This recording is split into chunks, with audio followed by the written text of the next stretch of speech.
आज ऐसे करोड़ों किसानों के खाते में अब तक 4.25 लाख करोड़ रुपए से अधिक पैसे जमा हो चुका है। इसमें असम के भी करीब 19 लाख किसान हैं जिनको अभी तक लगभग 8,000 करोड़ रुपए मिल चुके हैं। साथियों, मुझे याद है जब पीएम किसान सम्मान निधि योजना शुरू हुई तो अफवाहें फैलाने में, झूठ बोलने में माहिर कांग्रेस वाले कहते थे कि इस योजना का पैसा आज भले मोदी देता है लेकिन चुनाव के बाद वापस करना पड़ेगा। ये झूठ बोलने में ऐसे एक्सपर्ट है, लेकिन आज सम्मान निधि की ये योजना देश के छोटे किसानों के लिए सामाजिक सुरक्षा का एक माध्यम बन गई है। साथियों, बीजेपी एनडीए सरकार के लिए किसान हित से बड़ा और कुछ नहीं। जब किसानों को पैसे देने की बात आती थी, कांग्रेस वालों की सांस अटक जाती थी। मैं आपको एक और उदाहरण देता हूं। 2014 से पहले केंद्र में 10 साल तक कांग्रेस की सरकार थी। कांग्रेस सरकार के 10 साल में किसानों को एमएसपी के रूप में 6.5 लाख करोड़ रुपए मिले थे। 10 साल में 6.5 लाख करोड़, जबकि हमारी सरकार के 10 साल में किसानों को एमएसपी के रूप में 20 लाख करोड़ रुपए अधिक मिल चुके हैं। साथियों, बीते 11 वर्षों में देश के किसान के इर्द गिर्द बीजेपी एनडीए सरकार ने एक मजबूत सुरक्षा कवच बना है। एमएसपी हो, सस्ता ऋण हो, फसल बीमा हो, पीएम किसान सम्मान निधि हो, ये योजनाएं किसानों का बहुत बड़ा संबल बनी है। इतना ही नहीं, हमने इस बात का ध्यान रखा है कि अंतर्राष्ट्रीय स्तर पर संकट का असर खेती किसानी पर न पड़े। अब जैसे कोरोना और उसके बाद जो युद्ध हुए हैं, उसके कारण अंतर्राष्ट्रीय बाजार में खाद की कीमतें कई गुना बढ़ गई थी। विदेशी बाजारों में खाद मिलनी भी मुश्किल हो गई थी। लेकिन केंद्र सरकार ने इस संकट को रोकने के लिए भरपूर कोशिश की। यूरिया की जो बोरी अंतर्राष्ट्रीय बाजार में 3,000 रुपये में मिलती है, वही बोरी हमारी सरकार ने अपने किसानों को सिर्फ 300 रुपये में दी है।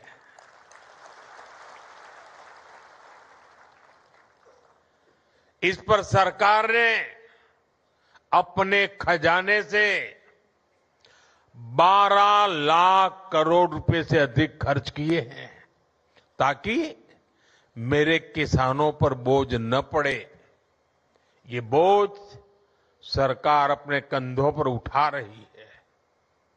साथियों, बीते दशक में भाजपा एनडीए सरकार ने एक और बहुत बड़ा काम आत्मनिर्भरता को लेकर किया है। हमने कृषि को बाहरी संकटों से बचाने के लिए आत्मनिर्भरता को प्रोत्साहन दिया है। हमने आजाद भारत में बार बार देखा है कि दुनिया के दूसरे हिस्सों में लड़ाइयां होती हैं, कहीं सप्लाई चेन में दिक्कत आती है तो परेशानी हमारे किसान को होती थी।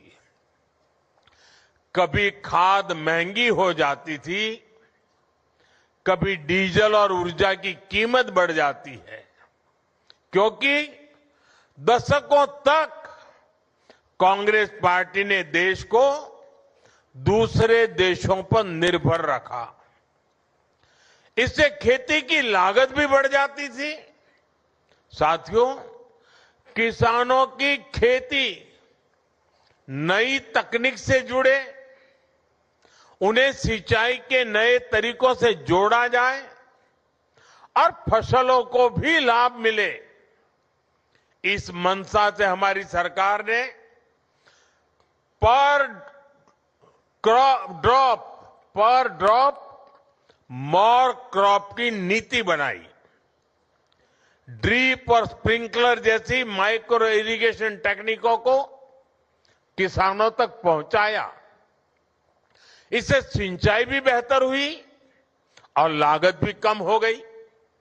आज सरकार आपके खेतों को सोलर पंप से जोड़ने के लिए काम कर रही है और हमारी कोशिश है कि डीजल पर आपका खर्च कम से कम हो। केंद्र ने जो कुसुम योजना बनाई है वो इसीलिए है। आज बहुत सारे किसान न सिर्फ सोलर पंप लगाकर सिंचाई कर रहे हैं, बल्कि उससे बिजली बनाकर पैसे भी कमा पा रहे हैं। और तो इसलिए मैं कहता हूं, अन्नदाता ऊर्जादाता बने। साथियों, हमारा निरंतर प्रयास है कि खाद और कीटनाशकों पर किसानों की निर्भरता भी कम हो। कांग्रेस की गलत नीतियों के कारण देश के 5 बड़े खाद कारखाने बंद हो गए थे। हमने उन खाद कारखानों को फिर से शुरू करवाया। साथ ही किसानों को नैनो यूरिया से जोड़ने के लिए भी कई काम किए। आज देश के किसान को इसका लाभ मिल रहा है। अब बीजेपी एनडीए सरकार देश के किसानों को प्राकृतिक खेती के लिए प्रोत्साहन दे रही है।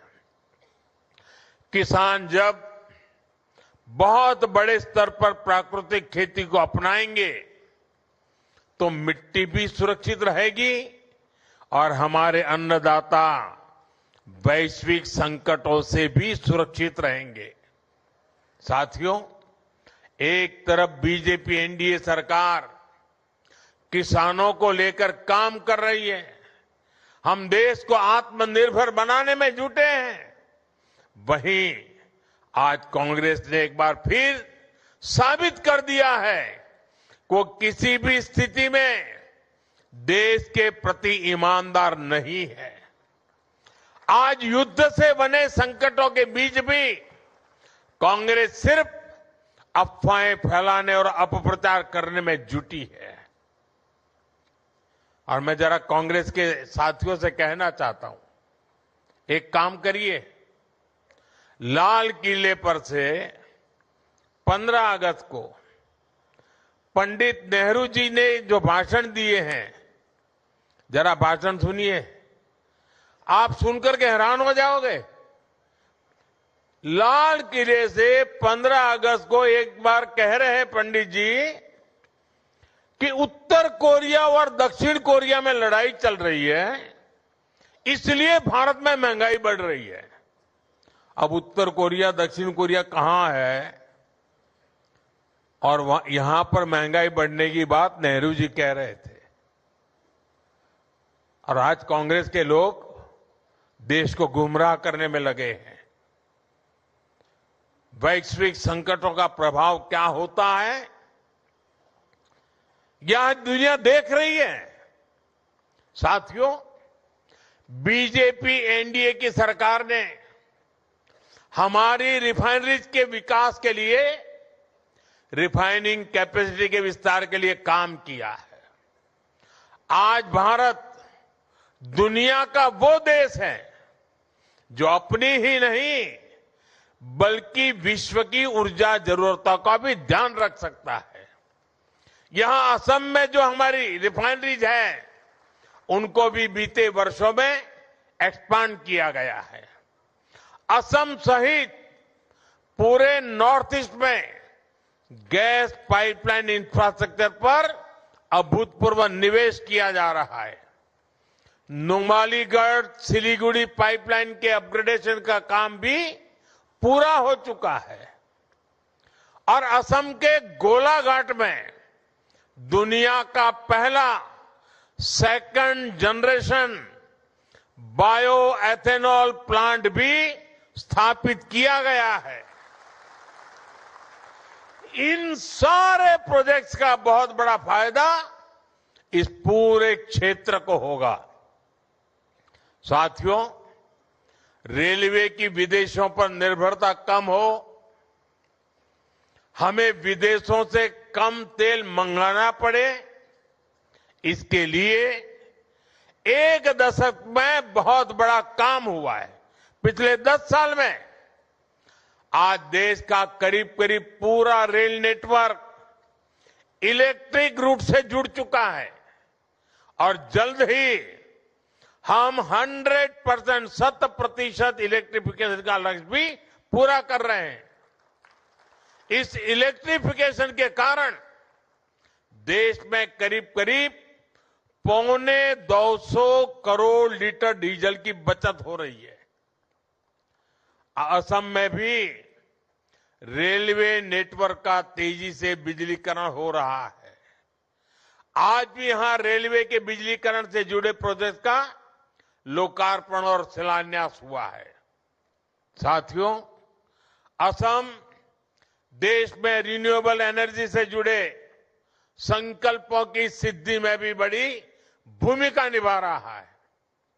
Lower Kopili hydro power project से असम सहित पूरे नॉर्थ ईस्ट को फायदा होगा और सबसे बड़ी बात, जो ये हजारों करोड़ रुपए की परियोजनाएं असम में शुरू हुई है, वो असम के युवाओं के लिए रोजगार के नए मौके बना रही है, असम की समृद्धि बढ़ा रही है। साथियों, बीजेपी एनडीए की डबल इंजन सरकार की पहचान संवेदनशीलता से है, सुशासन से है। देश के हर क्षेत्र, हर वर्ग का विकास, ये हमारी प्राथमिकता है। इसी भाव के साथ आज असम के टी गार्डन में काम करने वाले साथियों के लिए बहुत बड़ी पहल हुई है। जिनकी मेहनत से असम की वैश्विक पहचान को बल मिला, जिनकी उगाई चाय की खुशबू दुनिया भर में भारत की पहचान बनी, आज उन साथियों को बीजेपी एनडीए सरकार सम्मान भी दे रही है और सहायता भी दे रही है। कांग्रेस की सरकारों ने इन साथियों को पूछा तक नहीं, इनके पास जमीन के कानूनी दस्तावेज तक नहीं थे। मैं हिम्मता जी और उनकी पूरी टीम को बधाई दूंगा। आपने टी गार्डन से जुड़े इन परिवारों के लिए बहुत बड़ा काम किया है। आज असम की सरकार इस ऐतिहासिक अन्याय को खत्म करने का काम कर रही है। अब इन परिवारों को उनकी अपनी जमीन मिली है और इनके लिए पक्के घर मिलने का रास्ता भी साफ हो गया है।